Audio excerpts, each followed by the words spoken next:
আমার গ্রামের বাড়ি মাদারীপুরের শিবচরে। আমার বাবা একজন সেনাবাহিনীর সাবেক কর্মকর্তা ছিলেন, কিন্তু পরবর্তীতে উনি শিক্ষকতায় নিয়োজিত ছিলেন। আমার মাও একজন সরকারি বিদ্যালয়ের শিক্ষিকা ছিলেন।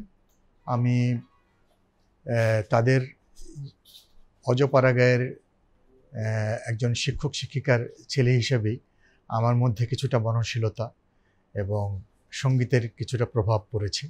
মা নিজেও কিছুটা রবীন্দ্রসঙ্গীত গুনগুন করে গাইতেন।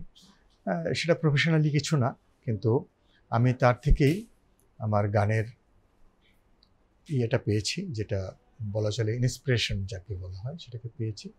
এবং আমি একটা জিনিস খেয়াল করতাম, ছোটোকাল থেকেই আমি যাদের গান শুনতাম, বশির আহমেদ, আব্দুল জব্বার, মাহমুদুন নবী, খন্দকার ফারুক আহমেদ, এদের গান শুনে আমি এদের মতো করে গাইতে পারতাম ছোট সময়। কিন্তু আমি যেহেতু প্রথাগতভাবে কখনো গান শিখিনি, সে কারণে গানটি নিয়ে তখন আর এগিয়ে আসা হয়নি। আমি ঢাকা কলেজ যখন ভর্তি হই, তখনই সায়নাটে ভর্তি হই।